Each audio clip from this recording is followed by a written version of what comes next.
दोस्तों काफ़ी सारे कमेंट्स आ रहे थे यूट्यूब के लेके कि भैया ऑनलाइन जो इनकम होती है या जो यूट्यूबर हैं किस तरीके से अपना टैक्स बचा सकते हैं और आईटी कैसे फाइल कर सकते हैं। आज की वीडियो उन्हीं लोगों के लिए है।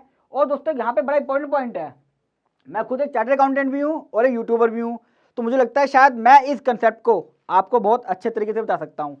आज के केस में जो ब्लॉगर्स हैं उनकी इनकम किस तरह टैक्सेबल होती है और टैक्स कैसे बचाएंगे, या यूट्यूबर्स स्पेशली है ही फेसबुक से जो इनकम आ रही है, इंस्टाग्राम से, और ये बताऊंगा कि आपकी सेल अगर 1 करोड़ है ऑनलाइन इनकम से तो जीरो टैक्स कैसे पे करना है, कैलकुलेशन प्रूफ के साथ दिखाऊंगा आपको। प्राइवेट लिमिटेड, प्रोप्राइटरशिप और एलएलपी में से क्या बनाऊं जिससे मेरा टैक्स मिनिमाइज हो जाए और लायबिलिटी भी कम रहे, क्योंकि ऑनलाइन काम में रिस्क बड़ा रहता है, फ्रॉड का भी और लायबिलिटी का भी। कौन कौन से खर्चे मिलेंगे आज की वीडियो में सारा बताने वाला हूं। सारे पॉइंट इंपॉर्टेंट है ऑनलाइन इनकम वालों के लिए, वीडियो के कोई भी पॉइंट मिस मत कीजिएगा। तो सबसे पहले बता दूं कौन सी इनकम मैं आज लेने वाला हूं इसके अंदर, यानी कि मेरी इनकम जो ऑनलाइन आती है आज की वीडियो में कौन कौन सी है। एक तो व्यूज से, आप भी मेरी वीडियो देखते हो, व्यूज आते हैं तो उससे इनकम आती है। स्पॉन्सरशिप से, लोग कहते हैं भैया हमारी वीडियो के बारे में बोल दीजिए हम आपको पैसा देंगे, वो हो गया। कुछ डायरेक्ट इनकम भी आती है यूट्यूब से, स्पॉन्सरशिप, जैसे मैं सीए हूँ, लोग मुझे फ़ोन करके एडवाइस लेते हैं या मुझे काम भी देते हैं मेरे चैनल से, तो वो इनकम भी हो गई। आपकी भी इनकम हो सकती है, इन काइंड में भी इनकम हो सकती है। लैपटॉप मिल गए, क्रिप्टो वाले का वीडियो बनाई, उसने पैसा नहीं दिया, क्रिप्टो दे दिए, या कुछ इन काइंड में गिफ्ट आ रहे हैं, वो भी इनकम होती है। बताऊंगा कैसे उस इनकम को लेना है। कोई भी और इनकम आ रही है ऑनलाइन या यूट्यूब से, वो भी आएगा इसके अंदर। वन बाय पॉइंट सारी इनकम को लेते हैं कि कौन सी इनकम किस हेड में आती है। सबसे पहला क्वेश्चन आता है कि मेरी ऑनलाइन की जो इनकम होती है वो है क्या, बिजनेस इनकम है या अदर सोर्स की इनकम। ऑनलाइन जितनी भी इनकम होती है दोस्तों मेरी, वो मेरी हमेशा बिजनेस इनकम होती है। ओनली सैलरीड क्लास वालों को छोड़ के, जो लोग सैलरी पे जॉब कर रहे हैं, फुल टाइम काम कर रहे हैं सैलरी पे और शाम को आके ब्लॉगिंग करते हैं या पार्ट टाइम काम करते हैं, उनके लिए दोस्तों इनकम फ्रॉम अदर सोर्स है। वो अपनी ITR 1 भरेंगे या जो भी भरेंगे उसमें इसको अदर सोर्स की इनकम दिखाएंगे जो भी ऑनलाइन आ रही है, जो सब पार्ट टाइम काम कर रहे हैं। बाकी सबके लिए ये पूरी पूरी बिजनेस इनकम है। वो अपनी बैलेंस शीट बना सकते हैं, ऑडिट करवा सकते हैं, सी से अपनी रिटर्न भरवाएंगे ITR 4 या 3 प्रॉपर देख के। अब बिजनेस वाले को फ़ायदा क्या है, सारे खर्चे मिलते हैं उसको बिजनेस वाले को, और GST मैंडेटरी हो जाता है जब 20 लाख से ऊपर उसका चला जाता है। 20 लाख या 20 लाख से ऊपर चला जाएगा तो GST का रजिस्ट्रेशन करा के GST चार्ज करना चाहिए, और LUT भी लेगा साथ में। क्यों, ज़्यादातर केस जो होते हैं दोस्तों हमारे, कुछ बाहर से पेमेंट भी आती है। यूट्यूबर्स को व्यूज़ का पैसा आता है गूगल INC से, जो बाहर की कंपनी है। तो GST अगर 20 लाख पार हो जाता है उसका, GST लेगा, पर GST रजिस्ट्रेशन के साथ में एक LUT भी लेगा, इसे बोलते हैं लेटर ऑफ अंडरटेकिंग, ताकि गूगल से टैक्स ना लेना पड़े, वरना उसको अपनी जेब से गूगल वाला टैक्स भी GST भी जमा करना पड़ेगा अगर वो नहीं लेता। तो जिसकी बिजनेस इनकम है उसको इस चीज़ को ध्यान रखना है कि सारे खर्चे मिलेंगे, कौन कौन से बताऊंगा कैलकुलेशन में, और GST का पॉइंट भी बता दिया कि कब लेना है, GST लेना है साथ में LUT। सैलरी वाले के लिए इनकम फ्रॉम अदर सोर्स है, खर्चा उसे ही मिलेगा, लेकिन कौन सा मिलेगा ये इंपॉर्टेंट है। पहला एग्जाम्पल मेरा कि भैया यूट्यूबर या ऑनलाइन वाला टैक्स कैसे पे करेगा। एग्जाम्पल लेते हैं, व्यू से आया 2 लाख, 23 लाख आया स्पॉन्सरशिप से, जिसका नहीं आया उसके पास भी आएगा ऑनलाइन, टेंशन ना लो, सबके पास आएगा। इन काइंड जो आया दोस्तों उसको भी आपको अपनी वैल्यू में ऐड करना पड़ेगा। आपने किसी का क्रिप्टो का ऐड दे दिया अपने यूट्यूब में, उसकी वीडियो बना दी, उसने कहा कैश नहीं दूंगा, चेक नहीं दूंगा, तेरे पास वॉलेट में 10,000 की क्रिप्टो डाल दूंगा, तो जो उसकी वैल्यू होगी क्रिप्टो की आपको उसमें लेनी पड़ेगी, GST में भी लेनी पड़ेगी और इनकम टैक्स में भी लेनी पड़ेगी। हो सकता है कई बार आपका TDS भी काट ले, नहीं काटेगा तब भी आपको लेनी पड़ेगी। ऐसा नहीं है फ्री में आ गया है, वो आपके सर्विस के बदले की फीस है, तो आपको उसके ऊपर इनकम टैक्स और GST दोनों पे करना पड़ेगा। अब जब मैं इसको जोड़ूंगा तो मेरी इनकम आ गई 26 लाख की। अब कोई आपकी अदर इनकम है तो वो भी जोड़ लीजिएगा, मैं मानता हूँ ऑनलाइन ही है। इसमें से मैंने खर्चे माइनस कर दिए 10 लाख के। खर्चे कौन कौन से मिलेंगे, आपने बंदे रखे होंगे सैलरी पे, वो मिलेगा। इलेक्ट्रिसिटी का खर्चा, घर पे स्टूडियो खोले तो घर का ही मिलेगा प्रोपोर्शनेट, ऐसा नहीं है। वीडियो को एडिट कराते हैं वो भी मिलेगा। डेप्रिसिएशन, आपने कैमरा लिया होगा उसका डेप्रिसिएशन मिलेगा। ये इतना बड़ा TV जो लिया है अगर आपके पास भी है इसका भी डेप्रिसिएशन मिलेगा, क्योंकि ये फिक्स एसेट्स है। और रेंट, आपने कोई स्टूडियो वगैरह रेंट पे लिया है तो वो खर्चे मिलेगा, सारे खर्चे मिलेंगे आपको जो आपके इससे कनेक्टेड है। नेट प्रॉफिट 26 में से 10 गए, 16 लाख का प्रॉफिट आ गया आपका। मैं मान के चलता हूँ कि आपका 26 ईयर्स में कुछ भी आ रहा हो, कोई फर्क नहीं पड़ता, जो आपकी एक्चुअल ग्रॉस इनकम है ऐसी होगी। 4 लाख का मैं मानता हूँ आपका ATC ATD में होम लोन का इंश्योरेंस इंटरेस्ट माइनस हो जाता है, तो मेरी आती है 12 लाख की इनकम। इस 12 लाख के ऊपर आप टैक्स पे करोगे 1,72,500, वही 5 लाख तक 5%, फिर 20%, फिर 30% प्लस 4% सरचार्ज। अगर कुछ टीडीएस है तो इसमें से माइनस हो जाएगा, जैसे स्पॉन्सरशिप की इनकम है, मैं मानता हूँ अच्छे ग्रुप से करा है, टीडीएस कटा होगा, या माइनस हो जाएगा, आपको नेट टैक्स पे करना पड़ेगा। ये थी मेरी बिजनेस इनकम का एग्जांपल। इसी तरह से आपको अपनी इनकम का लगाना पड़ेगा। ग्रॉस इनकम लेनी है, टीडीएस कटने के बाद जो आ रहा है उसको कमी लेते हैं। कई लोग कहते हैं सर 1 लाख का अमाउंट था, 90,000 रुपये मेरे पास आया है, तो आप इनकम को 90,000 रुपये लो। मेरी इनकम 1 लाख ही है, 90,000 नहीं है। अब दोस्तों दूसरा एग्जाम्पल जो आपको बताने वाला हूँ मैंने बताया था 1 करोड़ के ऊपर आपको कोई भी टैक्स पे नहीं करना। वो कैसे बता देता हूँ, इसके ऊपर वीडियो बना चुका हूँ वैसे मैं। एग्जाम्पल 2 के अंदर मैं मानता हूँ कि मेरी व्यू से, स्पॉन्सरशिप से और इन काइंड जो क्रिप्टो आया, लैपटॉप आया, कोई भी आइटम आ गया, कार्ड दे दिया किसी ने, शॉपिंग का वाउचर दे दिए, 1 करोड़ का था पूरा। इस प्रोविजन को जो बता रहा हूँ 44 AD की बात कर रहा हूँ मैं, 2 करोड़ तक के लिए यूज़ कर सकते हैं। अगर 2 करोड़ से ज़्यादा पार होगा फिर तो आपको अपना ऑडिट वगैरह कराना पड़ेगा, 6% का कंसेप्ट नहीं लगेगा। अगर 1 करोड़ की किसी की सेल है या ऑनलाइन इनकम है तो 6% प्रॉफिट का दे सकता है प्रॉफिट। तो 6 लाख रुपये इसका प्रॉफिट आया, 6% इसका। मान लेता हूँ उसका इंश्योरेंस होगा, मेडिकल होगा, या कुछ भी मिला के 2 लाख आता है, 6 में 2 गए, बचे 4 लाख। 4 लाख तक दोस्तों कोई टैक्स भी नहीं है, 5 लाख तक नहीं है वैसे तो, डिडक्शन मिल जाती है 12,500 की, तो 0 टैक्स आता है आपका ऐसे। इस कंसेप्ट को भी, यानी कि ऑनलाइन वाले अपनी रिटर्न को 44 AD में 6%, अगर चेक से पैसा आया सारा 6% है, अगर ये कैश से आता तो ये फिर 8% हो जाता।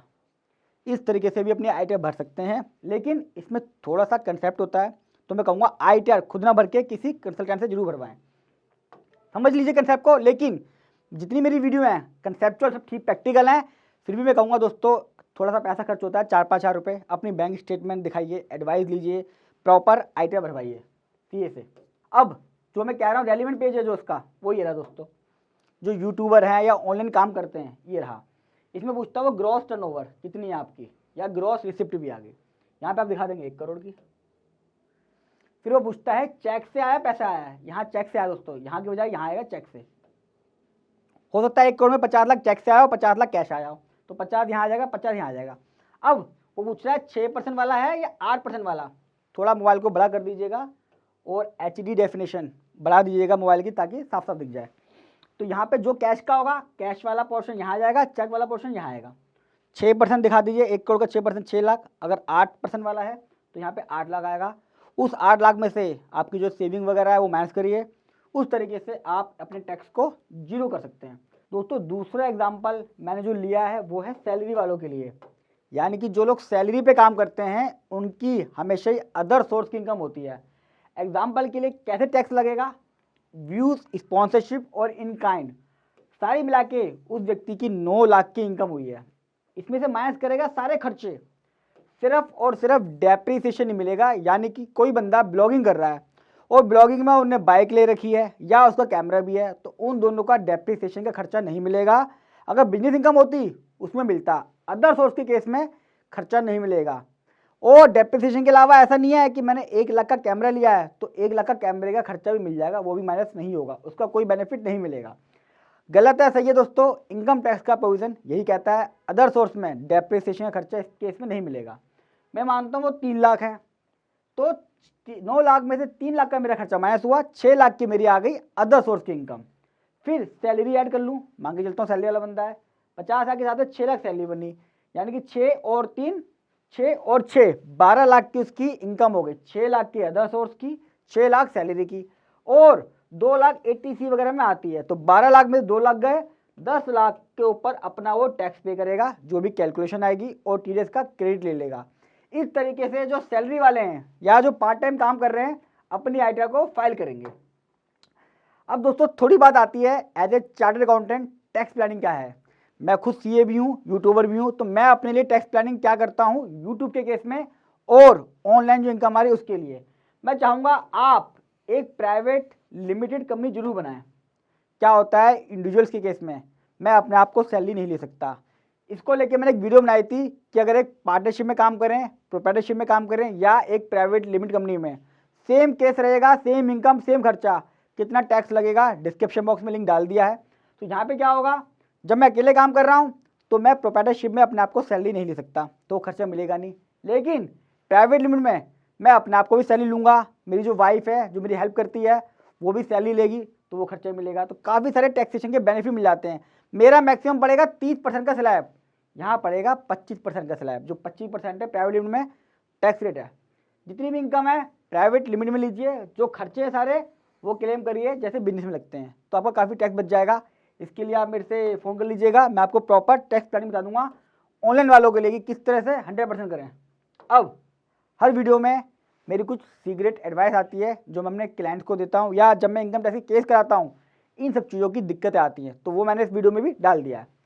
पहला दोस्तों, किसके हाथ में टैक्स होगा? यूट्यूबर के, यानी कि जो वीडियो बना रहा है।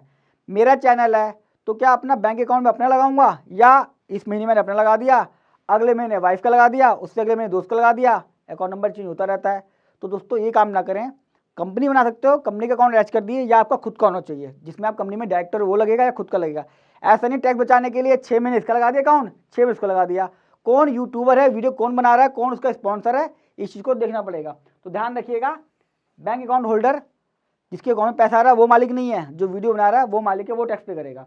हमेशा ग्रॉस अमाउंट टैक्सेबल होता है। इसका मैंने बताया भी था कि अगर 1 लाख का आपकी किसी बात हुई है, 1 लाख में से उसने कहा 10% टीडीएस काटूंगा, 90,000 रुपये आपके अकाउंट में आया है, 90,000 रुपये, तो आपकी इनकम दोस्तों 1 लाख है, आपके अकाउंट में आते हैं 90,000, तो आप 90,000 मत लीजिए, 1 लाख लीजिए। टैक्स निकलेगा, जो टैक्स निकलेगा 10,000 का जो फर्क है वो टैक्स आप पे कर चुके हो पहले ही, तो ध्यान रखिएगा। 80C 80D सब मिलता है, 5 लाख की लिमिट मिलती है ऑनलाइन वालों को। और जो लॉस है, हो सकता है दोस्तों पहला साल है, एडिंग का खर्चा, रेंट का खर्चा, कैमरे का सब खर्चा ज़्यादा होता है, लॉस हो जाता है, तभी अपनी आईटी फाइल करिए, लॉस को क्लेम करिए। अगले साल जब प्रॉफिट होगा आप इस बेस पे उसको बेनिफिट ले सकते हो, यानी कि आपका प्रॉफिट अगले साल कम हो जाएगा, लॉस से सेटअप हो जाएगा। ITR मैंडेटरी नहीं है दोस्तों, जो भी लोग ऑनलाइन काम करते हैं ITR उनके लिए मैंडेटरी नहीं है, लेकिन मैं कहूँगा ITR वैसे भी जरूर फाइल करें जो इनकम आ रही है उस पर, ताकि एक प्रोफाइल बन जाए। और अगर टीडीएस कटा हुआ है तो 100% फाइल कीजिए। जो यूट्यूबर होते हैं ऑनलाइन वाले उनका पक्का टैक्स करता है। और थोड़ा ध्यान रखिए, जो मैं टैक्स काट रहा है क्वार्टरली चेक करिए कि टीडीएस दिख भी रहा है या नहीं। कई बार ऑनलाइन में लोग फ्रॉड कर देते हैं, टीडीएस भी जमा नहीं कराते हैं। सेविंग और करंट अकाउंट दोस्तों दोनों यूज़ कर सकते हैं ऑनलाइन काम के लिए। फिर भी मैं कहता हूँ ऑनलाइन इनकम के लिए जब भी आप करें, एक अगर अच्छा बिजनेस लेवल पे कर रहे हो तो करंट अकाउंट को यूज़ करें, सेविंग अकाउंट यूज़ मत करें। सेविंग अकाउंट सिर्फ सेविंग्स के लिए होता है, या आप ड्राइंग कर रहे हो, पैसा निकाल रहे हो, कोई इन्वेस्टमेंट कर रहे हो, खाने पीने का खर्चा पर्सनल, वो होता है। बिजनेस का अकाउंट जो है वो करंट होना चाहिए हमेशा, करंट अकाउंट में मेंटेन करिए, पैसा उसमें अपने सेविंग अकाउंट में लीजिए। इस तरीके से आप ऑनलाइन ट्रांजैक्शंस को मेंटेन कर सकते हैं।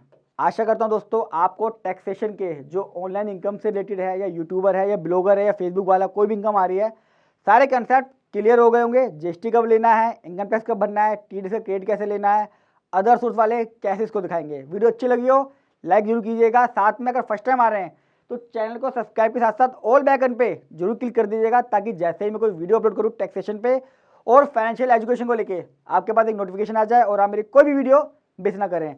और दोस्तों जितना हो सके इसको शेयर कीजिएगा, जितने भी यूट्यूबर हैं सारे यूट्यूबर्स को पता चलना चाहिए कि एक यूट्यूबर और सीए ने टैक्सेशन को बताया है, किस तरीके से टैक्स लगता है और टैक्स कैसे बचा सकते हैं। जल्द मिलूंगा एक मजा वीडियो के साथ, तब तक के लिए नमस्कार।